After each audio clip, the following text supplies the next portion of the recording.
All right, good afternoon, everyone, and welcome to another edition of a Google Plus Hangout for Channel Theme. I'm Victor Matthias, and today we're actually looking um, at the implementation of the Sustainable Development Goals. Of course, you know, it was the plan that came after the expiration of the Millennium Development Goals. But let me just not go too much into this conversation. I have SDGs enthusiasts with me, three of them actually. First of all, we have Amadi Johnson. It's a pleasure to have you on the program. Thanks for coming. Well, we also have Ifedayo Ward. Thanks as well for joining us this afternoon. Great to be here. Of course. And then we also have Olumide Amibewu. Olumide, thank you also for joining us at this moment. Thank you very much. All right. Ifedayo, let me just come to you. You are the lady here, so of course I'm very sure they're gentlemen and they would like you to kickstart this conversation for us. Just give us a quick reminder of you know, how we even came about the SDGs first and foremost. Well, after the MDG goals were established and lapsed, the SDGs goals were created. They're called Sustainable Development Goals. So they're created to not only set the MDGs in full motion, but also ensure that the goals that were not met are in line and they keep developing. So the SDGs are a sort of extension of the MDGs. All right, very well. Olumide, let's also get to hear from you, from your own standpoint, what you think about the Sustainable Development Goals.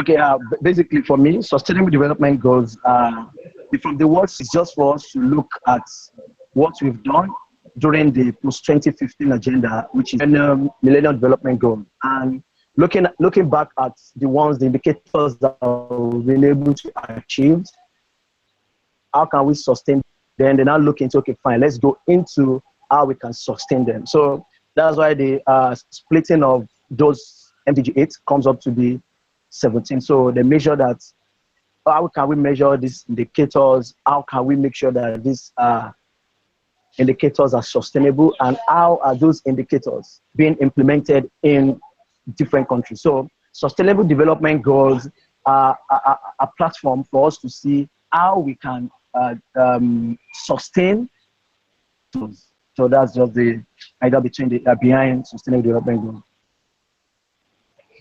All right, very well. I'll come back to you in just a minute. Let's also get to hear from Alade. There seems to be a bit of background noise where you are. If you can eliminate that, and then we'll come back to you. All right, I'm fine. Huh? No, we can still hear the background noise. All right, so this fine. Okay, yeah, this is better. All right, so let's also get to hear from you. I mean, your own idea, because already Ifeda has given us a brief background of how we came up after the expiration or the expiration of the SDGs. Olumide also went a step further, so that we have about 17 of them.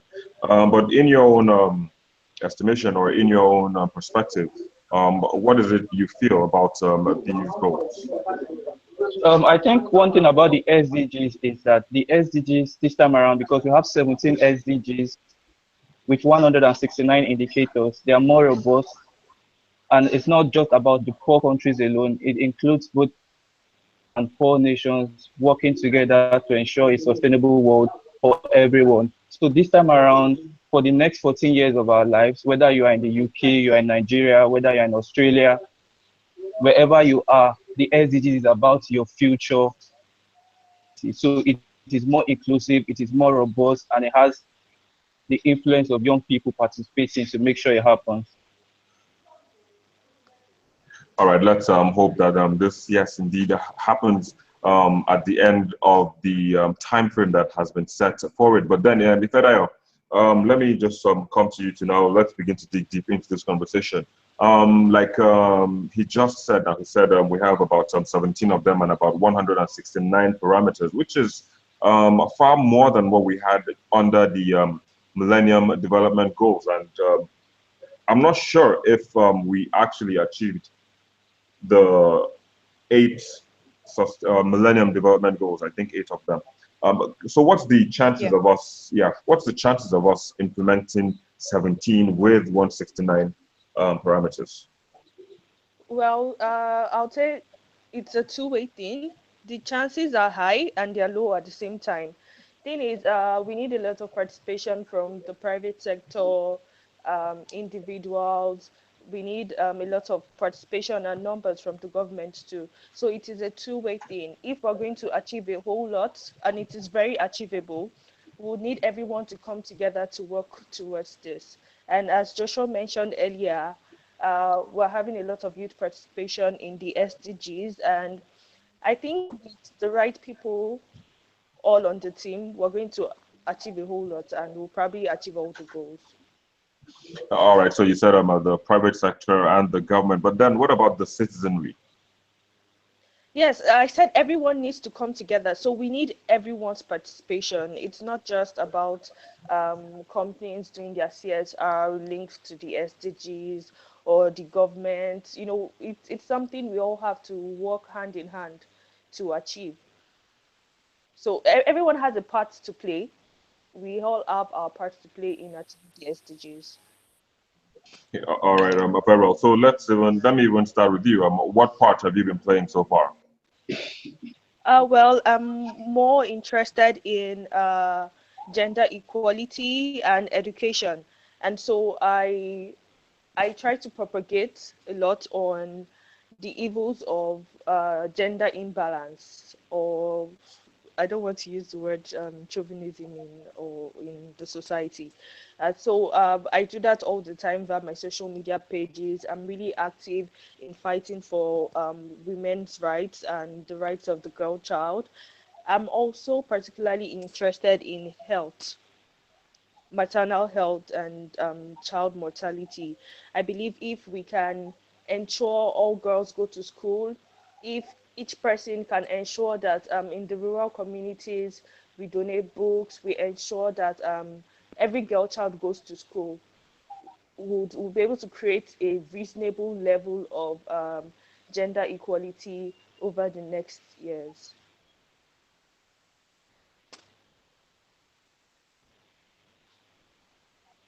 Hello? Yes, I'm with you. Sorry for that. I'm sure that um my stuff was just having a bit of issues.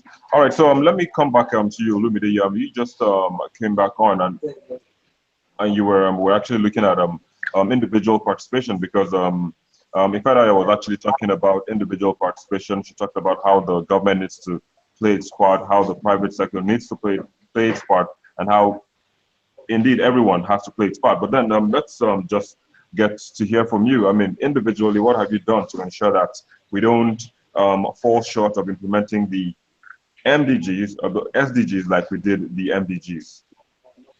Okay, yeah. So this, thank you very. Can you hear me? Yes, I can hear you. Hello. I can Hello. hear you. I can hear you. Okay. Okay. So basically, I think one of the important thing that we need to know is just that I always tell people from my own end that governments have their own role to play when it comes to SDGs. And for what I've been doing, I was in the process of the post-2015 agenda. I also was in the process of the new Sustainable Development Goal. And one of the key things that I particularly look into is how we can localize the SDGs, how we can make sure that every human being understand those 169 indicators. So what I've been doing is a community outreach program that is being run under my organization, Climate Wednesday. What we are doing basically is to identify issues. My project, I'm running two projects in Shomolu and Bariga, and it's focusing on how we can localize the SDG using a specific area, in the sense that we are looking at how we can bring all the stakeholders together in the community and ask them issue that they are facing that's related to the sustainable development goals, particularly using the indicator, because those are the indicators that we want to achieve. So I've been doing this for the past 3 years now. It's a 4-year project I'm working on for the past 3 years. Then we are not taking it further to make sure that the philanthropists, the ballet, the chairman, the good boys. I call them the good boys. The artisans. We are looking at way that all these stakeholders will be able to understand the SDGs, so that they will also not waiting for the government to help them to solve the problem. They can also use some community reward that people will just be hearing on air. They don't know what they call SDGs. Only about knowing the indicators. How can we translate these indicators to have the success stories by letting people know that, yes, I've been able to meet these criteria, I have my KPI, everything, to make sure that every individual, both the learned people and the people that doesn't even go to school, to understand. So I've been doing this for the past, it's actually a 4-year project, it's the end of next year. And it's something that I want to look into to make sure that I'll be able to add my own quota to the effort of the government. So that's what I've been doing when it comes to the SDG. Localizing it is one of, and using the social media to tell people about the issue. Thank you very much. Yeah, very well, because I was even going to come, to the issue of the social media. But yes, I'll come back to you just in a minute on that. Yeah, let me come back to Johnson. Johnson, you're still there with me. Yeah. All right. So, I mean, we all know that the SDGs, the principles the principles agreed upon was under a resolution that is popularly known as the future we want. Correct me if I'm wrong. Yeah, but then yes, you're right. Okay, so what is this future we want? Because if we say we have 17 of the SDGs with 169, what are these 17 most important aspects or part of the future, so to speak, now that we want? Can you outline some of them for us before we get into your own effort? Thank you so much, Victor. One of the major is education. Everywhere you go all around the world, the major issue is poverty. And to cure poverty, education is the best way. So first, everybody everywhere is saying, give us education. Also, moving on, we're also talking about healthcare. Everywhere you go, most times you discover that people do not have access to basic healthcare services. And also, people do not have access to decent jobs.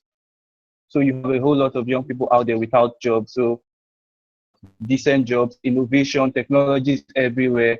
How can we use today for the future to create employment for every young person? So this is what the SDG is all about.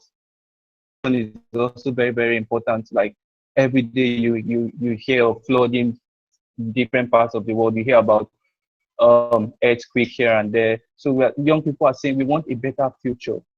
About sustainability, like someday I was telling someone, I was like, there's going to be a day 2060, somebody will be talking to a child to say, oh, this is a picture of a tree. In 2010 we used to have something called a tree. So the SDG is about making sure we still have all these things by 2030, and then the sustainability of our world in general. Thank you. Yeah, very well. So that's one issue. I mean, that's one issue, the issue of sustainability. We've seen massive structures being put in place, but sustaining or maintaining these structures or infrastructure or even amenities, so to speak, now has been one of the key issues or key problems. What is the guarantee that if this future we want eventually comes to us, what is the guarantee that we will keep it safe or keep it the way it is? Everything you get in and online. So and then when you online, you have to relearn. So for us to have worked very, very hard to get this future we want, sustainability is the culture. We have to keep teaching people about sustainability. We have to keep teaching young people that if you have this right now, it's because somebody somewhere labored for it in a time where you were not. So you too, you have to keep the culture. And I would always say your culture is about every one of us. We are all, culture is about us, the way we see things. And culture is something we pick up. So if you have people telling you what is right, and you have people modeling what is right, it will not be difficult to miss it. sometime a long time ago, some people fought for this future you have. So it is very, very important that you keep on track. Those coming after you also have access to these things that you are really enjoying right now. Well, indeed, some people actually fought for the future that we have at the moment. But then, Ifeda, let me just also come again back to you to, just shed more light on this future that we want. Hello? Yes, I can hear Can you you. hear me? Yes, please. So we want a society where everyone has a certain level of education, a level that can empower them to be what they want to be, and maximize their talents, maximize their potentials. Essentially, we want a society where we have almost zero child mortality. We want a society where women are empowered. Women have access to equal opportunities as men. We want to eradicate poverty. We want to ensure that children dying of malnutrition is a thing of the past. We want to ensure that we have an environment that is safe for living, that is safe for business too. We want all these things. We want to end poverty in all forms, and we want to achieve food security. We want improved nutrition. We want to ensure people of all ages have access to good health, and want to ensure people are healthy too. So all these things, all these goals tie to the society we want, the society we dream of. And the SDGs are very, very, very essential to have a healthy society and a prosperous society. No, that I would have to agree with you on the fact that yes, we want this prosperous society. But then because we're focusing on youth, how the youth are even taking this implementation of this SDGs in Nigeria. Like Lumide earlier said, let me just put it in his own words. He said localization. Social media has been, one of the tools that youths right now use, to push forward their messages and all that. How is it playing a role in this aspect? Well, it's first of all, I would say with the advent of social media, a whole lot of people have been exposed to a whole lot of things that they wouldn't have normally learned about, because we don't learn about MDGs and SDGs in schools. Curriculums don't what's the word to use now? They don't accommodate these things, and so a lot of people learn of SDGs on social media, and this is the reason why we're trying to spread our tentacles with our individual accounts, with our organizations accounts to educate people on the SDGs. But I would say there's still whole lot of work to do, because right now, if you meet the average person on the street, they know all the new songs released home and abroad. They know all the latest movies, but a whole lot of people don't even know what the SDGs mean. And even our celebrities too, you'll be surprised that a whole lot of them don't know what this means. So as much as social media has been a driving tool for conversations around the SDGs, I think we still have a whole lot of things to be done. All right, let's hope these things, like you said, are done later on. Olumide, let me just come to you also to get your own perspective on how social media has actually played or is playing a key role in ensuring that the SDGs are implemented in Nigeria. Okay, so thank you very much. One of the things I think is very, very important when it comes to social media is interaction. And social media has been able to allow most of us that we cannot actually reach a certain area. Social media has been able to help us to talk about those issues. And social media has also been help us to identify problems in 140 characters when it comes to Twitter. And it's also helped us to tell the stories when it comes to picture stories that we can actually make our government accountable for and let them know that these things are part of the SDGs, and we've already signed up to it that we want to work towards the SDG. We make sure that we want to make every 17 goals sustainable. So it's very powerful too. And it's something that has really helped a lot of young people. And it's not only young people, we've been able to see that we have lots of government staffs, government workers, parastatals also going on social media just to have a little, a full feedback from people, and can also have conversation and interaction using social media. And when you look at social media very well, it's not only by using the Twitter account, but using the different kind of social media platforms. We have, as we are using the Google Hangouts, we are using this medium to also send a message out there for people to understand that this thing we are talking about, and it has been able to help some of us individually, organization, and even country-wise. So social media is a powerful tool to actually, change the mindset of people when it comes to issue of sustainable development goals. Thank you very much. All right. So one of the key the action points is climate action, and you are a co-founder of a climate institution or a climate body pushing for climate change. How have you been able to bridge or use that platform to ensure that key point? Okay, so I'm so happy that today is Wednesday.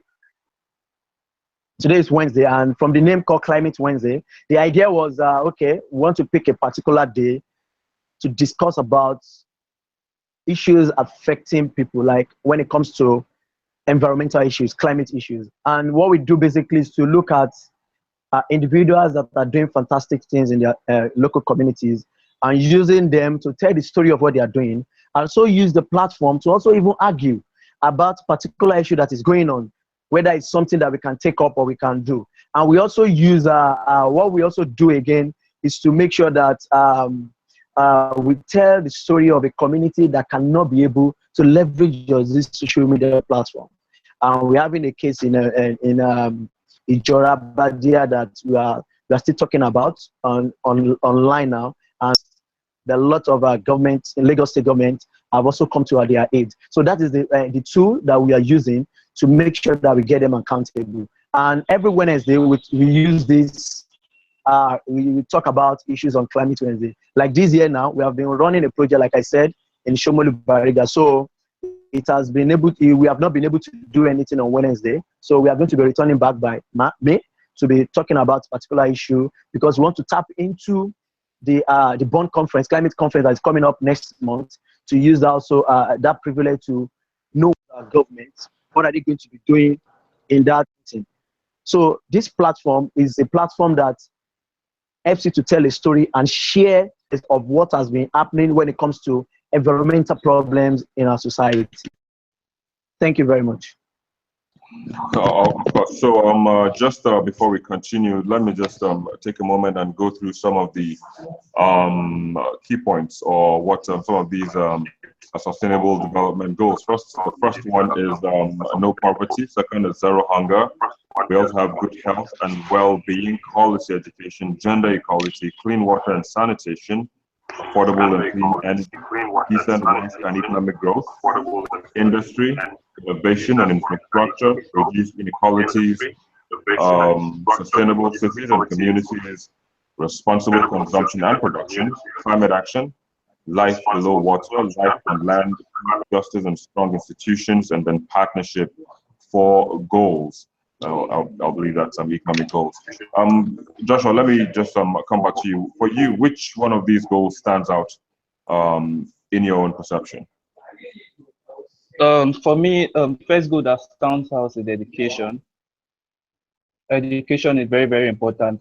Like I always tell people I made that I'm a product of, if not for education, I won't be where I am today. Other goal that really stands out very much for me is goal 17, body goals. So basically, sustainable development goals resonates with me because I understand how much better, prosperous, healthy our world will be if all these goals are met. Okay.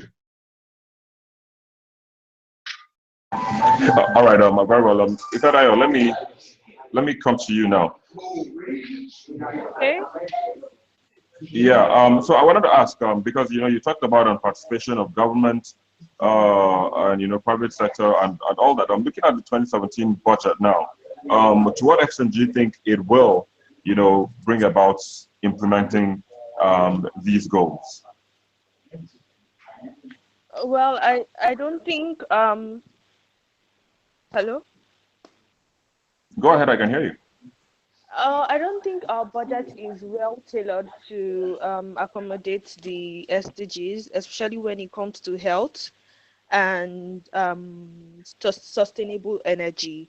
I think our lawmakers need to go through these goals in preparing future budgets, and we don't only even need these things to be in the goals. We need them to be properly implemented. We need the budget to be followed to the line, to the letter, because most times we find out that when there's even when there are provisions for sustainable growth in the budget, at the end of the day, we don't get positive results, or we don't get results that should follow this amount of money budgeted. So we'll need the government, particularly the legislative arm, to take these goals into consideration more when preparing the budget, and sorry, when approving the budget, and the executive should take these things into consideration when preparing the budget. All right. Let me also come to you to get your own stance on this issue of how the 2017 budget is looking at trying to implement, or have it showing any signs of bringing about the implementation of these goals. Okay. Okay. So can you hear me? Yeah, I can hear you now. Hello? Yeah, I can hear you, Olumide. Go ahead. Hello? Okay, so for me, I think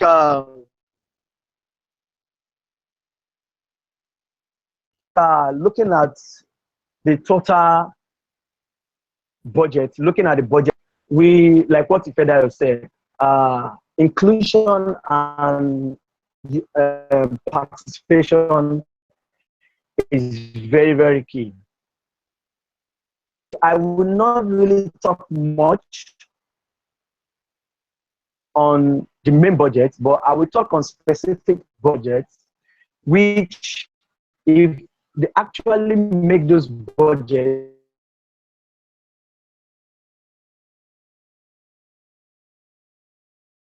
on issues that pertain citizen, and which budget is one of them. I think to be one of the bases for them to Uh, make this all budget right. work. So, Okay, Olumide, if you can hear me, come again, because we lost you for a minute.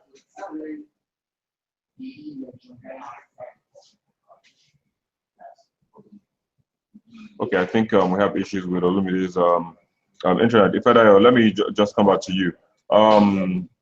Someone who is actually watching us via our YouTube channel is asking, how do we actually, her name is Esther Ochoga, and she's asking, how do we achieve the Sustainable Development Goals when we haven't achieved the Millennium Development Goals? Well, like I said earlier on, the reason we didn't achieve the Millennium Development Goals was that we didn't have everybody on board.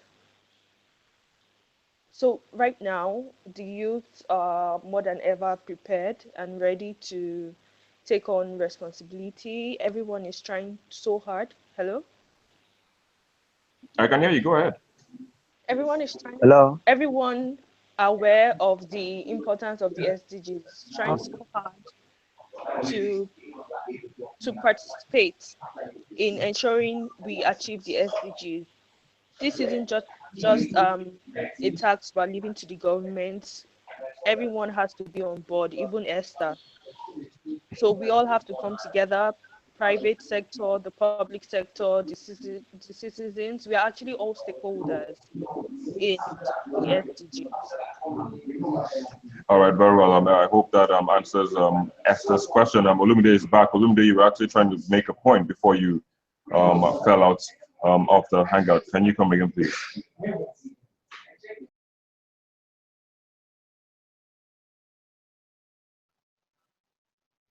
Hello? Yeah, I can hear you. Go ahead.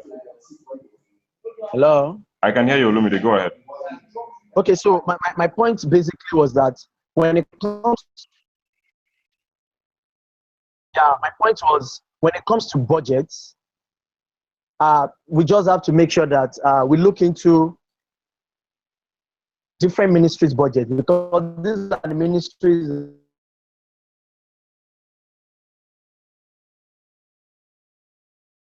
that everybody should be on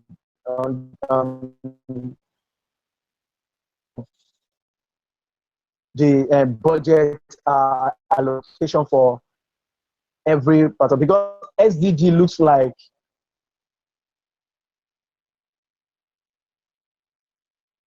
it. During this process of budget, I was able to have input. I was able to make some points. So when it comes to budgeting, and it's going to help us to achieve the 169 indicators that will actually help the local communities.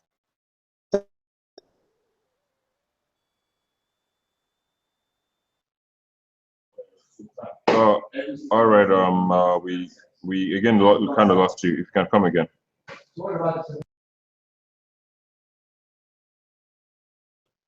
You lost me again. Yes, please. Just come again. What I was saying is that for us for budgeting, like Nigerian budgets, the role of SDG, we make sure that when we are talking about budgets, be one of the key indicators for them to actually look into how can we use indicators to build our budget process. And every stakeholder, guess what? During the process of budgeting, I was part of it.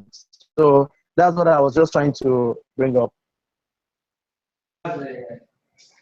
All right. I'll just come back. So let's just wrap up now. Joshua. All right. Very well. Just in wrapping up now, what will be your closing statement? Okay, for me right now, I'm working with young people in Nigeria. So there's something we call the Nigerian Youth SDG Summit, calling all young people stakeholders to come together. Let's see how we can work where you are, no matter what you are doing, as long as you're working on the SDGs, we all come together to collaborate, break silos, and ensure that we create a platform, work on the sustainable development goals in Nigeria.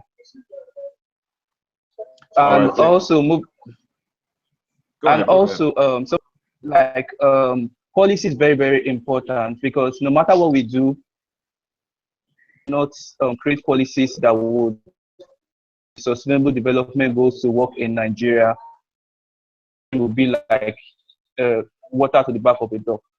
So we also have to work towards ensuring policies and holding government accountable funding, because CSOs, youth organizations, we do not have the money to make the SDGs work in Nigeria. We can only advocate. So we need government to come down, give us the funding we need, create processes that will ensure we achieve the SDGs come 2030. All right, very well, Joshua Alade, you joined us from Lagos, Nigeria. Thanks for coming on board and sharing your thoughts. Ipera, let's also hear from you before we wrap it up. Well, I think Joshua has said it all. The government needs to listen to the young people. We have fresh ideas. There are a lot of people doing fresh innovations, to drive the SDGs, but we've not been receiving a lot of government participation. With government participation with young people. So I think like I said earlier, we all need to come together to achieve this. We all need to come together to push Nigeria forward. Thank you. Thank you very much. You also join us from Lagos, if I'm not mistaken. Olumide, let's also just hear from you in wrapping up. Okay, so my own basic point is that the government should help us so that we young people will be able to localize the SDG and help them to achieve their aim, what they want to see in 2030. Thank you very much. All right, guys. Thank you very much. It's been a Google Plus Hangout for Channels Beam. Olumide Idowu joined us from Lagos, Ipedaya also from Lagos, and Alade Joshua joined us from Lagos, Nigeria. Thanks, but that's where we wrap it up on this edition of the program. It's been a pleasure having all of you speaking with us.